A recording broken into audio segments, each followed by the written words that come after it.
Hi, I'm Max, and this is my presentation on the SimVenture. To find 6 relevant skills to analyse, I researched on Indeed as I thought they would have the best knowledge of what skills are required in the workplace. Problem solving. Problem solvers are innovative thinkers who specialise in finding several solutions to an obstacle. Problem solving is an important skill as it will allow me to be able to identify issues that come up, then to solve these issues and ensure they don't occur again in the future. I chose this skill as it will make me more employable. For example, to be a financial planner or a financial advisor, I would have to be flexible and be able to think out of the box when it comes to problem solving to give the best advice to my clients. Critical thinking. Critical thinking is the ability to analyse facts and then to use those facts to make a decision. Critical thinking is an important skill as it ensures that I will be able to properly analyse all available data carefully and be able to solve the more complex problems. Critical thinking is an important part of business and finance, as without critical thinking, I won't be able to clearly express and demonstrate skills and solutions needed by the company or client. I chose this skill as by improving this, I could be a more desirable employee within the finance sector, as I can be trusted to make decisions which could have financial consequences for the business. Teamwork. Teamwork skills are the qualities that allow you to work well with others and include the ability to relate, communicate and collaborate in reaching goals. Teamwork is an important skill in employment as it ensures that you can work with colleagues to complete tasks more efficiently. Good teamwork skills will create a happier environment to work, leading to good staff morale. I chose this skill as teamwork skills help you build relationships with colleagues and other stakeholders, which can lead to new network connections and even new career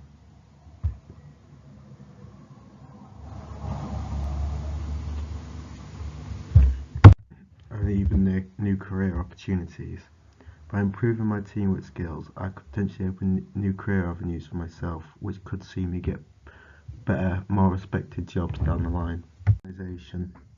This skill refers to the efficient and effective processes you adhere to while at work. Organisation is an important skill in all sectors as it ensures that you have good time management and consistently meet your deadlines. If an employee was to have weak organisation skills, they could miss deadlines, which could see their position come under scrutiny. This is a skill which will be forever desirable, as meeting deadlines and not being late to work are necessities to be employed. I chose this skill as it will allow me to maximise my own efficiency, which will increase the efficiency of the business. Employers believe that only 56% of graduates possess the skill of time management, so by improving my organisational skills, I will be more desirable to employers than around 44% of other graduates. Creativity. Creativity means the ability to come up with something new, innovative and/or engaging. This is vital in business as it could allow you to come up with unique solutions to problems that the business faces. Creative skills overlap with problem solving. Creativity will continue to be vital in the long term. An IBM survey found that executives believe that creativity will be the most important characteristic for successfully navigating the business world of the future. So by developing this skill, I will make myself more employable in the long term. I chose this skill as it will allow me to stand out from other potential employees, increasing my chances of getting the job. Adaptability. Adaptability is the ability to change your way of thinking and acting to accommodate a new situation. Adaptability is important in the financial sector as employees need to keep up with the rapidly changing markets. Financial institutions across the globe must adapt to the digital revolution. By improving adaptability, I will be attaining a skill which will help me in the future with the further technological advancements that happen, therefore making me a more desirable employee as I will be able to deal with any changes to the way I have to work. For the peer assessment of my skills, I asked my uncle who I work for briefly to try and money and gain experience, my brother who I volunteered at the local hospice with, and my dad who I've completed jobs for in the past. Our rankings will be based will be using the Likert scale, which rates something out of 5, with 5 being the strongest and 1 being the weakest. Score on problem solving was based on the fact that in my previous jobs working as a shop assistant, I had to use this quite often. However, the reasoning given for my peer being lower than my own score was that I've only had a limited work experience so far. There was a similar theme for the feedback from critical thinking, and they recommended that I just continue to practice analysing data, which this invention allows me to do. My scores on teamwork were based on the fact that when I was younger I used to play in sports teams growing up, and whilst in my previous job I had to work with others in order to reach common goals for the business. When I asked why my organisation score was as it was due to me very rarely being late, whether that was in previous jobs or just daily activities. To improve this further, planning my time could allow me to improve, as it will help ensure I meet all deadlines. My creativity score was based on me only having limited experience at utilising this skill so far. My reasoning for adaptability was that I was described as a willing learner, and I've adapted well to having to use systems such as Zoom during COVID. By learning from mistakes, sharing knowledge and testing different solutions, then it's likely these mistakes will prove to be some of the most important working lessons. So by being a willing learner, I will continue to improve my adaptability. Oud et al. Define reflection as those intellectual and affective activities that individuals engage in to explore their experience, which leads to new understanding and appreciations. So by reflecting on this feedback, I'm allowing myself to grasp a great understanding of my strengths and weaknesses, so I can improve in these areas I need to, which this invention has allowed me to do. Reading through the briefing, I discovered that quality control had been completely overlooked in the past, so I set up basic quality control on this invention to try and reduce waste. I also read that production was able to be at 600 products without further investment, whilst current production levels were at 500. So I increased that to 540 as time wasn't available to increase it further, which should increase my efficiency from the original 500 products. After simulating this quarter, all 540 products were sold, despite demand being much higher. This led to my profit increasing from 28,220 to 44,530 in the first quarter.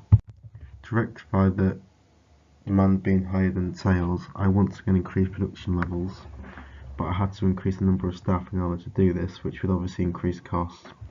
This is shown in the data for the next quarter, as fixed costs increased from £119,000 to £131,000. However, the risk of increasing costs was worth it, as revenue increased from £23,000 to £274,000. This seemed a low-risk decision, as in the previous quarter the order count was significantly higher than the products produced. Each year of the simulation, cash increased from £139,000 to £300,000, which would allow for more investment. By hiring 3 new staff, I increased production to 780 units from 630. This saw an increase in revenue from £287,000 to £354,000. However, costs also increasing from £94,000 to £116,000. Throughout the first year, I was conducting research and development on product technology with the hope of producing a new product. I wanted to introduce a new, higher quality product to establish more of the market share. After the research and development, I introduced a new product called the Roadrunner. In the first quarter it sold, the order count massively increased from 816 to 1,644. However, as I wasn't expecting such a huge increase, I hadn't increased production enough to deal with this, as production was only at 1,068. With this, I had missed out on huge amounts of revenue. The sales value was £442,000, whilst order value was £793,000, which would have massively improved the performance in this quarter, as profit massively decreased from £87,000 to £11,000 due to the high cost of producing a new product. Another potential reason for the surge in demand was that I conducted some market research through a demographic report. This helped me see which sales channels were preferred throughout the customer base, with export distributors the most favoured.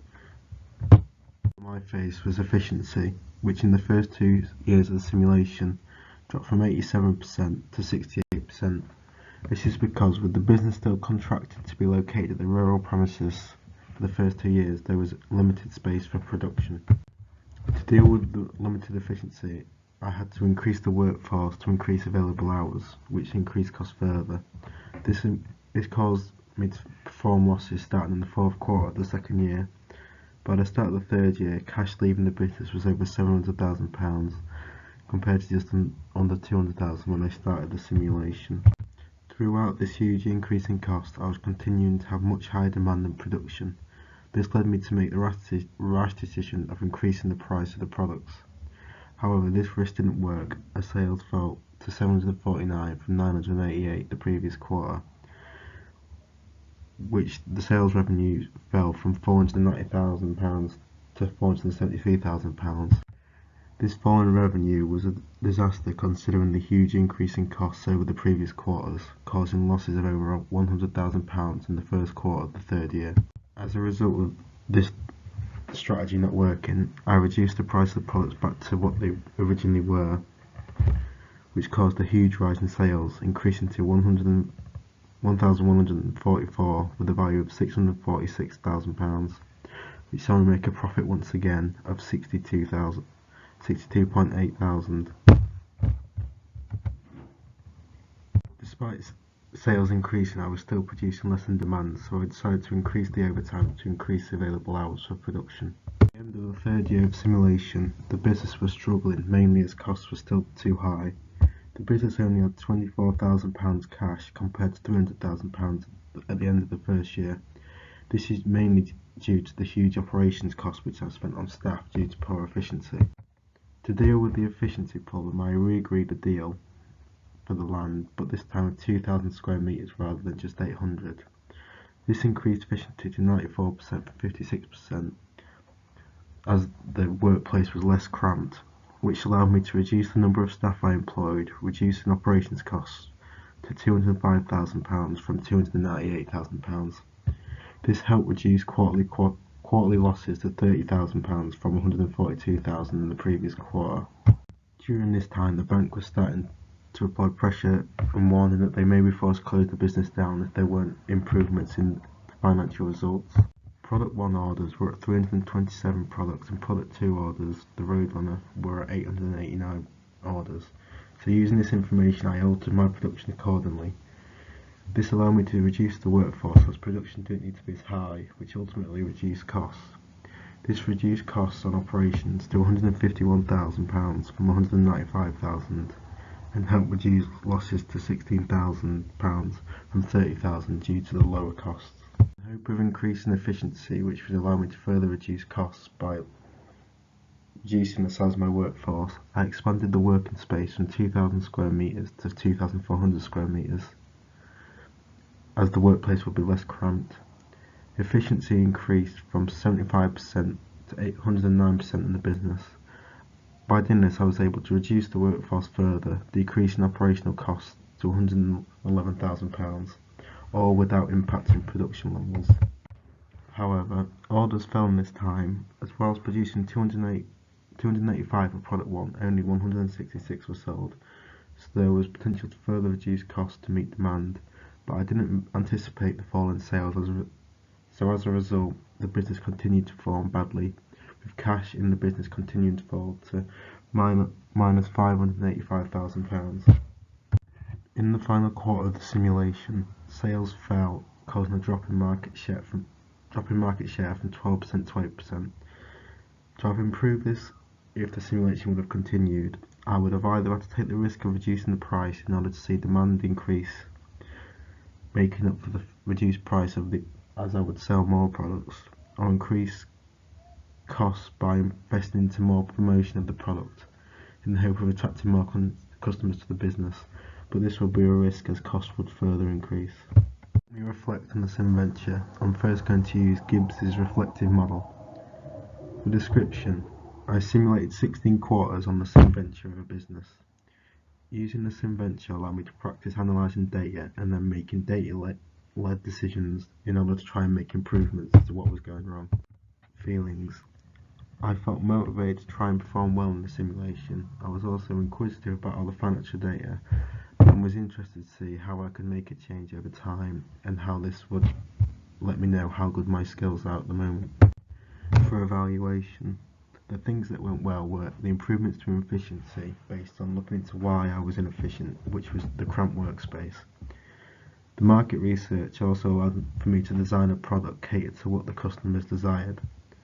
Things that didn't go as well was my inability to lower costs significantly enough to continue making profit.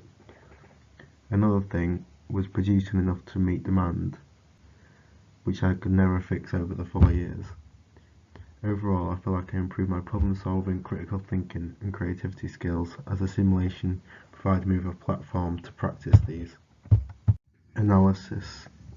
On reflection, I should have studied the data more and looked more into the specifics of why costs were so high, for example, and then address the specific cause for high costs, which would have led me to more of a guarantee of finding a solution. Conclusion. Overall, I feel satisfied with what I've learnt from SimVenture and the ability to practice my skills, which I wouldn't have otherwise.